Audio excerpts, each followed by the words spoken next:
jangan membacakan surah Al-Fatihah untuk orang mati.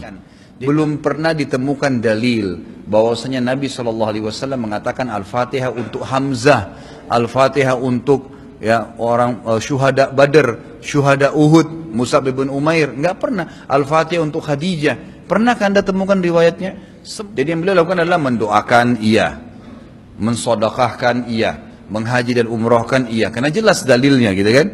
Tapi membacakan surah untuk orang mati memang belum pernah ada. Bukan mengirim Al-Fatihah untuk orang yang sedang sakit. Nah ini mengirimnya ini masalah. Kiriman ini ada dalilnya nggak gitu loh. Nah, kalau kita memang mengaku pengikut Nabi Muhammad SAW, maka kita betul-betul mengikuti beliau. Dan kita tidak melakukan kalau belum ada contohnya. Bismillahirrahmanirrahim. Assalamualaikum warahmatullahi wabarakatuh. Alhamdulillah wassalatu wassalamu ala rasulillah wa ala alihi wa sahbihi wa mawalah amma ba'd. Jadi semua para pemirsa, para pendengar dimanapun berada, rahimana wa iyyakumullah jema'in. Pada kesempatan yang sangat mulia ini kita akan membahas tentang masalah seputar bacaan suratul Fatihah kepada mayit.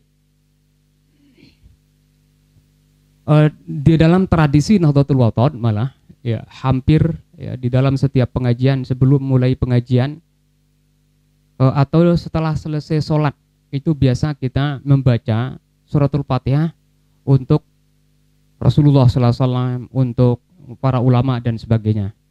Itu terkenal kalau di Nahdlatul Wathon, li Sayyidina Muhammadin Sayyidil Anam wa li Sayyidi Ikhwanil Amlil Mursalin wa alim ashabimul kiram ajma'in dan seterusnya yang kita kenal dengan istilah Fawatihul Hizbi.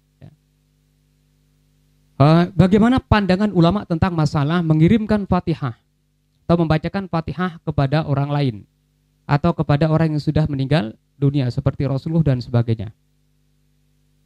Nah, ulama Salafi sendiri di sini, kalau kita lihat video-video ustadz-ustadz Salafi, selalu mengatakan terjadi perkhilafan ulama.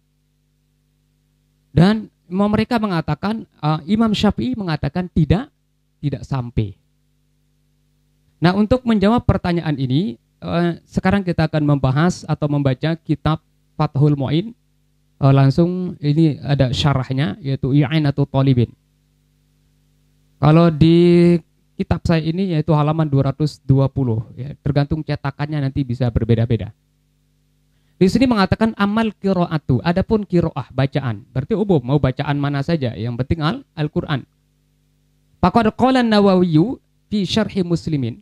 Imam Nawawi dalam syarah Muslim mengatakan al-masyhuru min mazhab Syafi'i. Pendapat yang populer dari mazhab Syafi'i adalah annahu la yasilu sawabuha ilal mayyiti. Sesungguhnya pahala qiraah, pahala bacaan itu tidak sampai kepada mayit. Nah, ini yang masyhur dari pendapat Imam Syafi'i. Wa qala ba'du ashabina,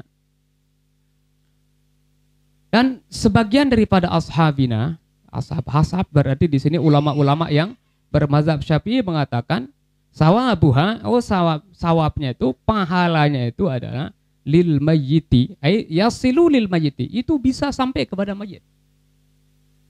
Ini ulama-ulama yang bermazhab Syafi'i. Termasuk di sini Imam Nawawi tadi mengatakan yang masyhur tidak nyampe. Tapi sahabat-sahabat atau ulama-ulama yang semazhab dengan beliau, yakni mazhab Imam Nawawi, yaitu berarti mazhab Syafi'i, mengatakan yasilu lil mayyiti bi mujarradi qasdihi biha. Itu sampai kepada mayit hanya semata-mata dengan diniatkan saja. Walaupun tidak berdoa setelah itu mengatakan Allahumma ausil sawabama qara'na. Dia tidak mengatakan begitu, hanya dia niatnya itu. Walau ba'dal qira'ah, sekalipun dia niatkan itu adalah setelah selesai baca. Artinya dia berniat itu bukan sebelumnya, setelahnya itu bisa sampai. Ini menurut ba'du ashabina, kata beliau, kata Imam Nawawi, menurut sebagian pendapat ulama-ulama yang bermazhab Syafi'i. Wa alaihil a'immatus salasah. Nah, ini ya. Poinnya sekarang, pendapat yang mengatakan sampainya bacaan qiraah, bacaan daripada Al-Qur'an, itu adalah pendapat al-a'immatus salasah, pendapat imam yang tiga selain Imam Syafi'i. Berarti jumhur ulama berpendapat bahwa sampai bacaan suratul Fatihah atau pahala bacaan suratul Fatihah itu kepada mayit yang diniatkan, walaupun tidak berdoa mengatakan Allahumma ausil sawaba ma qara'na. Itu hanya bimujarradi qasdi, semata-mata bertujuan. Waqtarahu kasirun min a'immatina, Masya Allah. Nah, di samping itu juga banyak di antara ulama-ulama yang bermazhab Syafi'i, imam-imam yang bermazhab Syafi'i itu memilih pendapat yang mengatakan sampai wa'tamadahu subkiyu wa ghairuhu. Nah, dan dipegang juga oleh Imam As-Subki dan yang lainnya. Nah, dasarnya apa? Oh, dasarnya di sini adalah walladzi dalla alaihi, yang menunjukkan atau dalil yang menunjukkan bahwa sampainya itu adalah berdasarkan al-khobaru bil istimbat. Ada hadis tapi melalui jalur istimbat, ya. Jalur ijtihad. Iza anna ba'dal Qur'an, sesungguhnya sebagian Al-Qur'an itu iza qusida bihi, apabila dimaksudkan dengannya, dengan bacaan Al-Qur'an itu, dan Al-Qur'an itu adalah naf'un lil mayyiti, supaya bisa bermanfaat kepada mayit, nafa'u, bisa bermanfaat. Nah, kalau bisa bermanfaat terhadap orang yang hidup, maka terhadap orang yang mati pun bisa memberikan manfaat. Ini pandangan ulama yang mengatakan boleh. Karena ada sahabat yang disengat kalajengking, ada yang mengatakan kalajengking, ada yang mengatakan ular gitu. Disengat kemudian dibacakan suratul Fatihah, itu sembuh, berarti bermanfaat. Nah, berarti kalau bisa bermanfaat terhadap orang yang hidup, maka bisa bermanfaat untuk orang yang mati. Ini menurut pendapat yang mengatakan sampai. Nah, kemudian wahamila jam'un adamal wusul allazi qalahu an-Nawawi ala ma iza qara'ahu la bihadratil mayyit wa la yanwil qari'u sawaba qira'ati lahu. Nah, ini sekelompok ulama memahami perkataan Imam Nawawi yang mengatakan tidak sampai itu adalah, yaitu apabila Al-Quran itu tidak dibaca di hadapan mayit. Oh, berarti kalau di hadapan mayit, oh berarti tetap memiliki manfaat. Nah, kemudian yang berikutnya, ulama memahami kata Imam Nawawi yang mengatakan tidak sampai itu adalah izalan lam walam yada'u, dan dia tidak au nawahu walam yada'u, atau dia niatkan tapi tidak ada doa katanya. Nah, berarti ya Imam Nawawi sendiri di sini mengatakan bisa sampai kalau di hadapan mayit atau setelah dia membaca Al-Quran, dia berdoa supaya bacaan Al-Quran atau pahala Al-Quran itu disampaikan kepada si mayit. Nah, ini pandangan ulama. Berarti sekali lagi bahwa mayoritas ulama, yakni mazhab Hanafi, kemudian Maliki dan Imam Ahmad ibnu Hanbal mengatakan sampai pahala bacaan Al-Quran itu kepada mayit. Ini sesuai dengan kitab Fathul Mu'in atau syarahnya I'anatul Talibin. Nah, kalau misalnya sekarang Imam Syafi'i mengatakan tidak sampai, kemudian ulama memegang yang tiga ini atau pendapat jumhur ulama, nah itu menurut Ibnu Hajar itu dibolehkan. Walaupun Imam Syafi'i misalnya ini, Imam Syafi'i dan semua ulama-ulama yang bermazhab Syafi'i mengatakan tidak sampai. Apakah boleh kita melakukan atau berpegang kepada selain Imam Syafi'i, berpindah kepada mazhab yang lain? Bahkan di sini jumhur atau mayoritas ulama.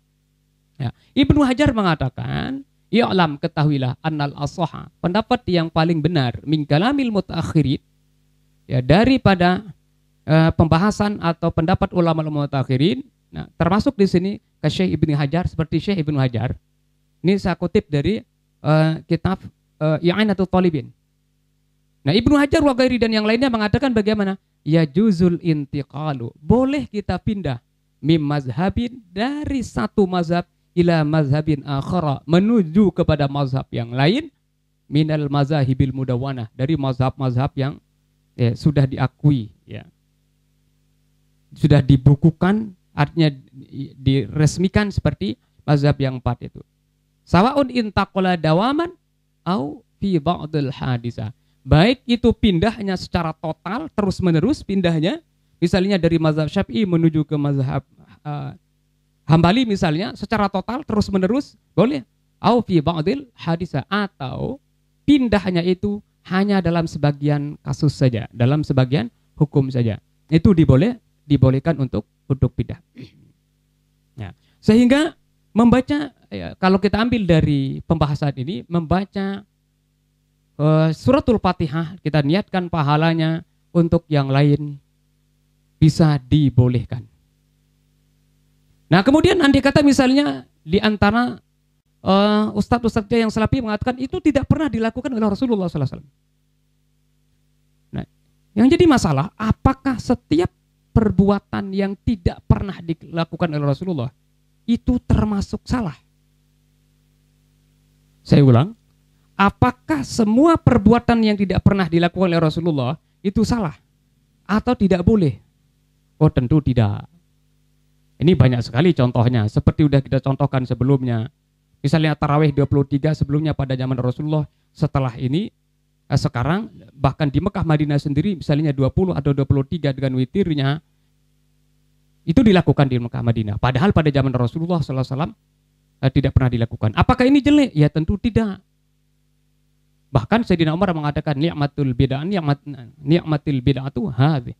Itu sebaik-baik bid'ah adalah ini. Intinya apa? Ya, sesuatu yang bid'ah atau sesuatu yang tidak pernah dilakukan oleh Rasulullah SAW kemudian dilakukan oleh yang lain atau generasi setelah Rasulullah belum tentu bisa dikatakan jelek.